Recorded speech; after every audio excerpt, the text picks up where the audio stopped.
Good afternoon, everyone, and welcome back to another talk show, Coffee with Mickey. Today, I am here to discuss with you about student visa application, the process, and why student visa applications has been taking so long to be processed by the department. What are the reasons behind it, and what can you do to successfully get a visa grant and improve the time lapse of the application delays that the department has been getting. So we've had some information from the immigration department, just a data you can also look up on the immigration website. Uh, Before we start too deep into it, I would like to thank everyone for watching us every week and keeping us motivated to come back again and again and give you more and more information on student visas and migration matters with Isru Yapa and myself.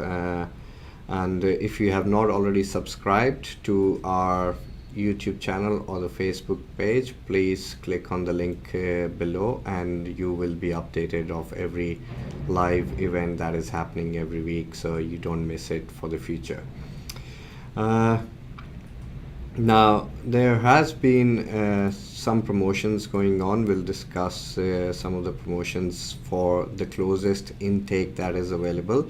That's with James Cook University, which is another level 1 Australian university. They are still open for September intake, which is next month. So they will be closing very, very, very, very soon. So if you have got your IELTS ready and your year 12 results are out, or your A levels and you want to apply for a bachelor's, this is the time. Or if you are planning to study a master course in Australia, so JCU is still enrolling for the Brisbane campus JCU for September intake. So there's quite a few majors available like business, commerce, hospitality, IT, and social work, but social work is only available for the bachelor's, not the master.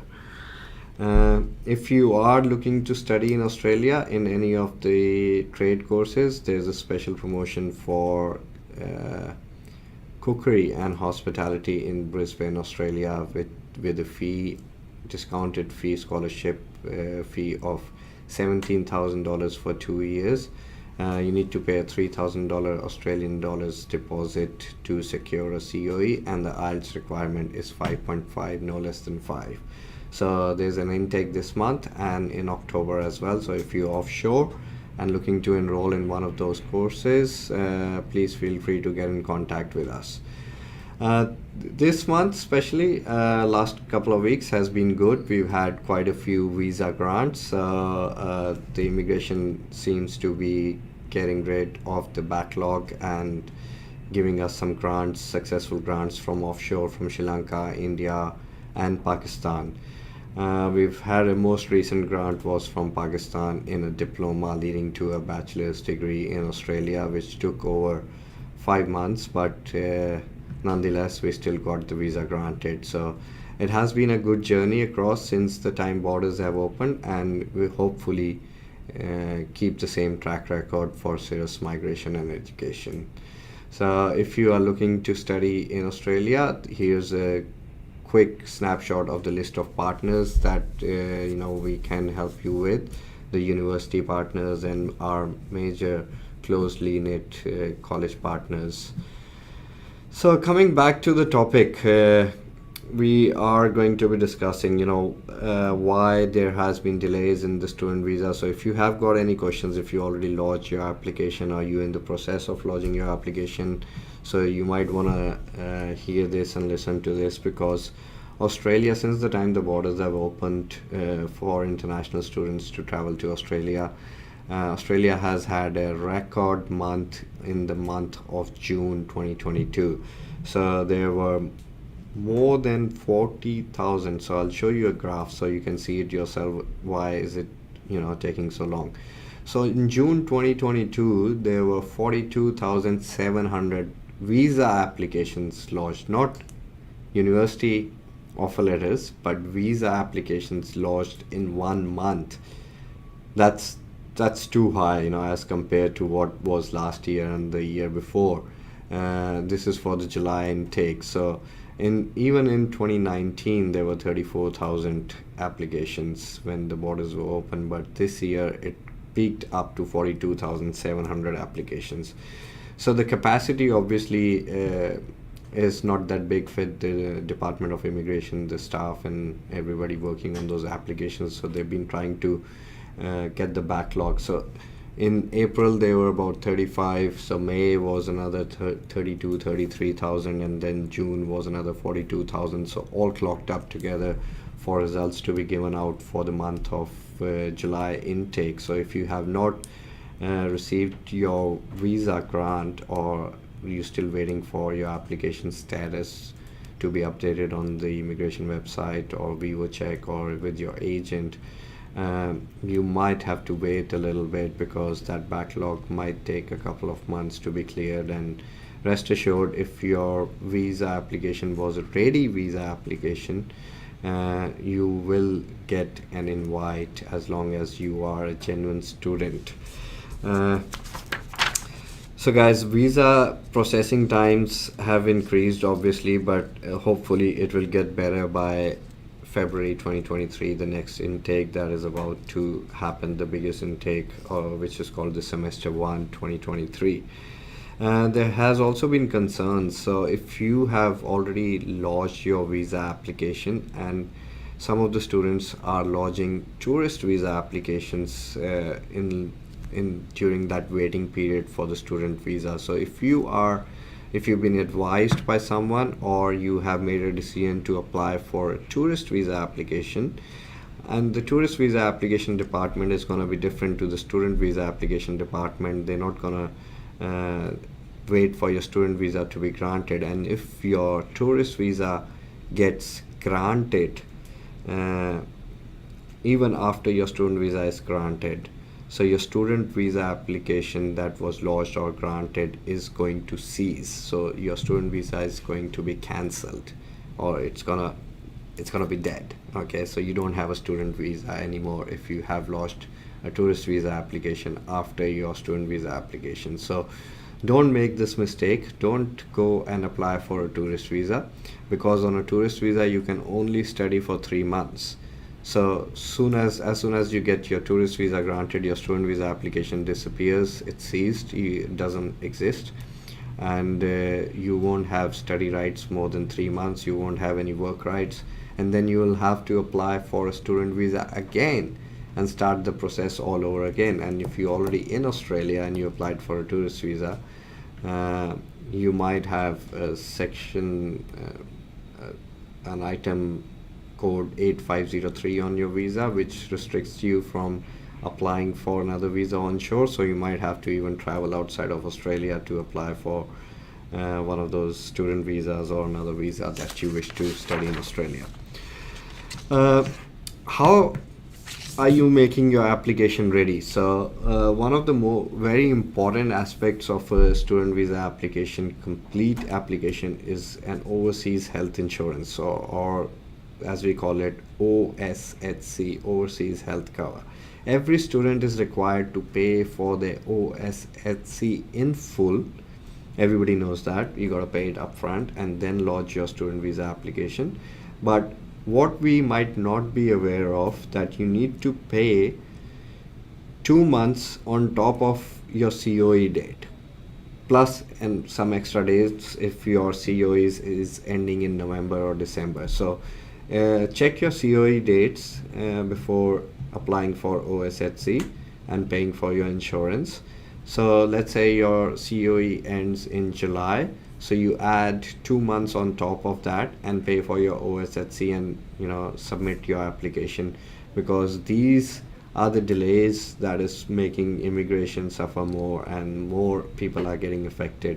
If they're ready to grant your visa but your overseas health insurance is not to the full extent of cover that is required, they will come back to you with a further information request. And in my last video I specifically mentioned this, that immigration is trying to avoid section 56, which is further information request to the students, because it's wasting a lot of time for the Department of Immigration to come back and forth, where they have got such a huge number of applications to process. As you can see, almost 43,000 applications in a month from all around the world.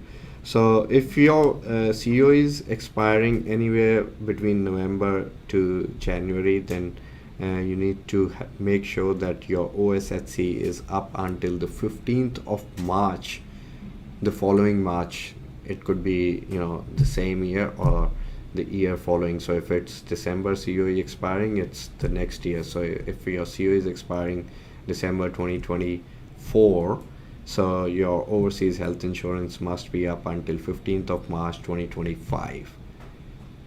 If your COE is expiring in January 2025, then you need to have a overseas health insurance up until 15th of March 2025.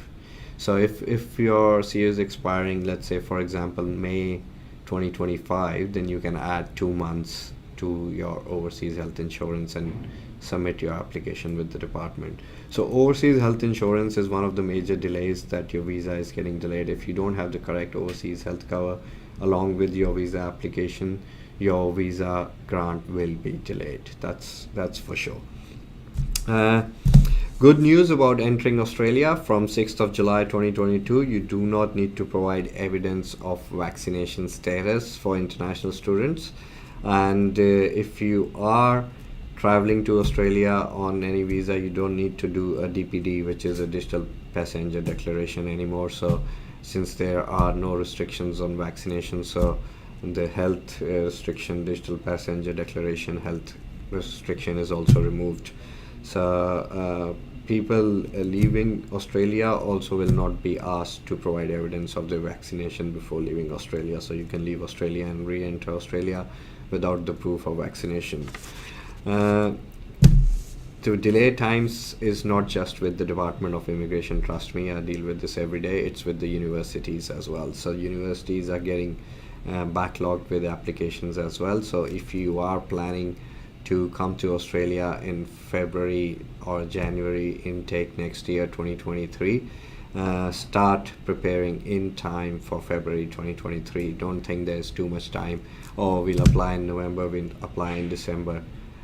No, start now. If you are interested in next year, don't increase your gap, don't jeopardize your application. Apply now. Every university is pretty much open for admissions in 2023. So if you are ready, if you got your English ready or not, you can still put an application with the university to give you a conditional offer letter subject to your English scores.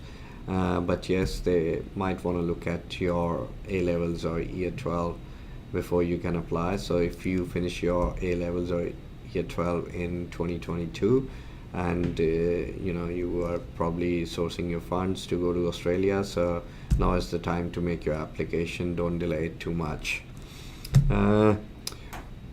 One topic I specifically want to touch base on is a lot of students, a lot of calls, consultations I've been taking from overseas, from students genuinely intending to study in Australia, but they again and again ask me this question: can I come on a visitor visa and then transfer my visitor visa to a student visa?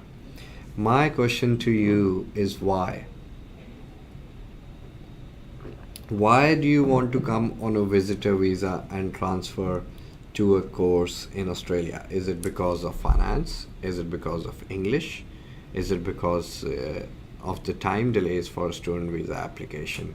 Is it taking too long for a student visa application, so you want to come here on a visitor visa and start your course ASAP? Yes, that's fine. But if it is because of English or finance capacity, it's better to apply from offshore, because it's no different coming to Australia and making an application with another university.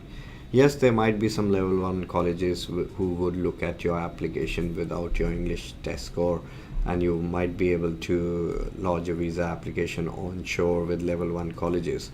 But trust me, none of the universities in Australia, whether it's for bachelor's or master's, will give you an unconditional offer letter without looking at your financial capacity or your English test score. So it's not going to be any different for you applying from offshore or you applying from within Australia on a tourist visa. So if you are ready and you have your test scores and you have your financial capacity sorted, might as well make an application from offshore. It's no different than getting a visa grant. If you're a genuine student, if you genuinely want to study in Australia, there is always a pathway to study in Australia. If you come to Australia, if you're already here on a tourist visa, it's a different story, and you want to change into a student visa, yeah, more than welcome. But if you're doing it with a university, you have to have your English course ready. All right, thank you guys. I hope you liked the session today, and I'll just quickly take a quick question that is on the screen in front of me now before I leave. So Glenn, can a 25-year-old from South Africa with year 12 education apply for these courses? Yes, of course. There's no restriction on age, number one. So if you're 25 and you've done your year 12, so what year did you finish your year 12, and what have you been doing since the time you have finished your year 12? That is the big question I need to ask you. Why is there a gap? Were you working? Were you studying a vocational course? Were you doing some trainings? Were you doing an internship? Were you helping your father or your mother in their business? So do you have any evidence of that? What have you been doing? I've had a visa grant yesterday with a student who finished year 12, and there was a 2 years gap post study, and he came to Australia in a diploma leading to a bachelor's degree, and his gap was covered by internship. After year 12, he went and did an intern with a company, which he didn't know that he could get a letter from that intern company that he's worked there. So he went back to that company and said, hey, look, I worked with you for almost a year. I didn't know I would require a letter of recommendation. Can you give me a letter that I worked with you as an intern? They said, yeah, why not? So he got a letter, and we covered that gap with an internship. So Glenn, if you finished in 2010, you have done only year 12. That's not my barrier is not your last qualification, which is year 12. Yes, you can come into a bachelor degree or a diploma degree, but what have you been doing for last 12 years? That is more of a concern. So if you got a solid work history, then yes, provide evidence of that work history and say COVID has changed everything in this world. So maybe you were not planning to have further education, but with your current work, with COVID coming into play, you might have reduced your income. Send us an email and we can book a consultation with you, a free consultation over Zoom or phone, and we can discuss the scenario and give you a better feedback of what you might be able to do. Lastly, another question I've seen on the website of Global Talent Visa, you can apply just before PhD completed. However, Australian applied for the same, and he was asked to come after. The Global Talent Visa is one area where we have got expertise, Sirus Migration, and our expert is Mr. Isuru Yapa. So if you want to maybe drop in an email or WhatsApp, and we can get in contact with you and book you a consultation for a Global Talent Visa at an appropriate time, because it's not something I can discuss over a live video chat. But thanks for the question. Absolutely, I think completing a PhD research would be a good idea before you apply for your Global Talent Visa. Alright guys, if you have any further questions, please feel free to put it in the comment box. If not now, we'll try to answer them as soon as we get back to those questions in the comment box on Facebook or YouTube. And best of luck for your future education. And if you have if you need advice, if you need consultation, if you need help with your student visa applications, get in contact with our team and we'll be more than happy to assist you and hopefully get your visa granted in 2023. Thank you.